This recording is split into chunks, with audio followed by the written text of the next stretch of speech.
দীর্ঘ ৩ মাসের এক যুদ্ধ, মধ্যপ্রাচ্য জুড়ে ধ্বংসযজ্ঞে নিহত হয়েছে হাজার হাজার মানুষ। হরমুজ প্রণালী বন্ধ থাকায় বিশ্ব অর্থনীতিতেও ধস নেমেছে। শেষ পর্যন্ত একটি সমঝোতা স্মারকে সইয়ের মাধ্যমে থেমেছে যুদ্ধ। আর যুদ্ধ থামতেই শুরু হয়েছে নতুন বিতর্ক। এই যুদ্ধে জয়ী কে, ইরান নাকি যুক্তরাষ্ট্র? জয়ের দাবি করছে দুপক্ষই, তবে যুদ্ধক্ষেত্রে আসলে এগিয়ে কে? কূটনীতি কিংবা অর্থনীতিতে কাদের অর্জন বেশি? চলুন বিষয়টি বিশ্লেষণ করা যাক।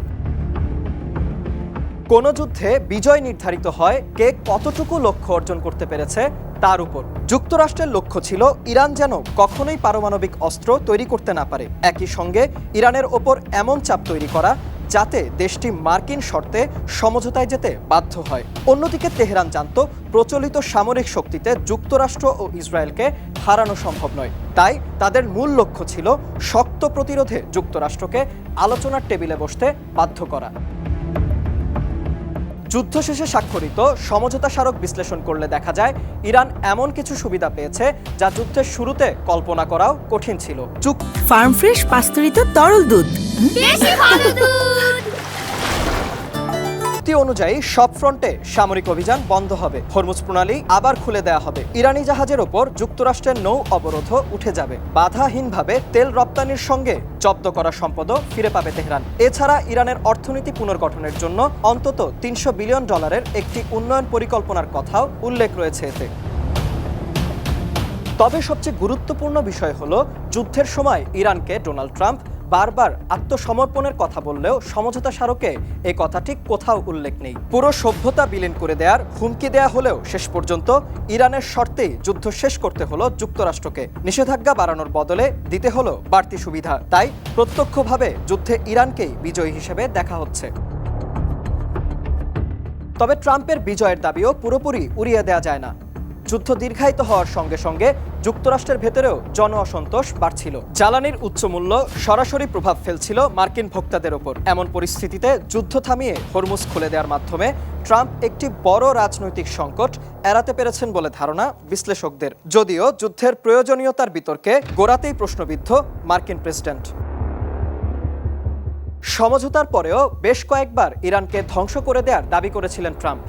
তবে যুদ্ধ শেষ হতেই সে ক্ষয়ক্ষতি পোষাতে আবার যুক্তরাষ্ট্রকে $300 বিলিয়ন তহবিল গঠন করতে হচ্ছে ইরানের জন্য। এ কারণে মার্কিন ভাষ্যকার টাকার কার্লসন ট্রাম্পের সমালোচনা করে সরাসরি বলেছেন যে এ যুদ্ধে বেশ অপমানজনকভাবেই পরাজিত হয়েছে যুক্তরাষ্ট্র। ইরানের মতো শত্রু রাষ্ট্রকে এত বড় অর্থনৈতিক সুবিধা দেওয়ার যৌক্তিকতা নিয়েও প্রশ্ন তুলেছেন টেক্সাসের রিপাবলিকান সিনেটর টেড ক্রুজ। তাদের অভিযোগ, বিদ্যমান সমঝোতা অনুযায়ী ইরান অতিরিক্ত অর্থনৈতিক সুবিধা ঠিকই পাচ্ছে, কিন্তু যে পারমাণবিক ইস্যুর জন্য যুদ্ধের সূচনা সেটিই তুলে রাখা হয়েছে ভবিষ্যতের জন্য। যুদ্ধের প্রাথমিক ফলাফল 14 দফার সমঝোতা স্মারক।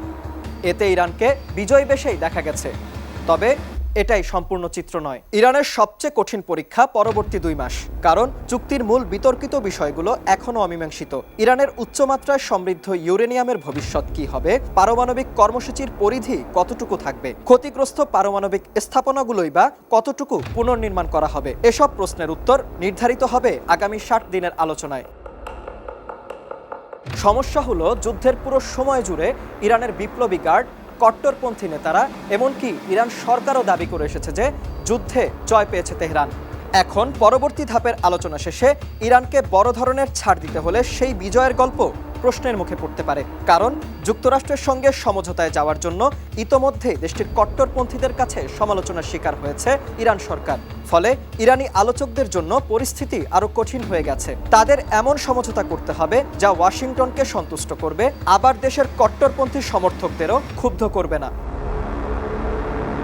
যদি যুদ্ধের মূল লক্ষ্য দিয়ে বিচার করা হয় তাহলে স্বল্পমেয়াদে এগিয়ে আছে ইরান, কারণ 4 মাসের ব্যবধানে অধিকাংশ শীর্ষ নেতার মৃত্যু হলেও নেতৃত্ব টিকে আছে দেশটির। করতে হয়নি আত্মসমর্পণও, উল্টো সিংহভাগ সুবিধা নিয়ে ওয়াশিংটনকে সমঝোতায় আসতে বাধ্য করেছে দেশটি। তবে দীর্ঘমেয়াদে এ দৃশ্যপট এতটা সহজ নয়, কারণ এখন পর্যন্ত কেবল সমঝোতাই হয়েছে, চুক্তি হয়নি। তাই আগামী 2 মাসের আলোচনায় ইরানকে পারমাণবিক কর্মসূচি নিয়ে কঠিন সিদ্ধান্ত নিতে হতে পারে। আর সে সিদ্ধান্ত দেশের কট্টরপন্থীরা না মেনে নিলে আজকের বিজয়ের গল্প আগামীকালের রাজনৈতিক সংকটে পরিণত হবে।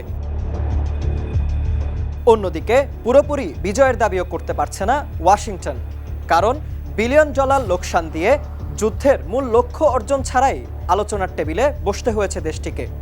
ইরানের বন্দরের উপর থেকে নৌ অবরোধও প্রত্যাহার করতে হয়েছে তাদের। বিপরীতে হামলা, হুমকি, সমঝোতা কোনো উপায়ে পারমাণবিক কর্মসূচি নিয়ে ইরানের অবস্থান এক চুলও সরাতে পারেনি ডোনাল্ড ট্রাম্প। তাই এক প্রকার খালি হাতেই ফিরতে হয়েছে মার্কিন প্রেসিডেন্টকে। সুতরাং হার জিতার প্রশ্নে ইরানের প্রতিরোধ অবাক করেছে বিশ্বকে। অন্যদিকে আগ বাড়িয়ে যুদ্ধ শুরু করার মাশুল গুনেছে যুক্তরাষ্ট্র। এখন আগামী 2 মাসের আলোচনায় নির্ধারণ করবে এই যুদ্ধে আসলে কে প্রকৃত জয়ী।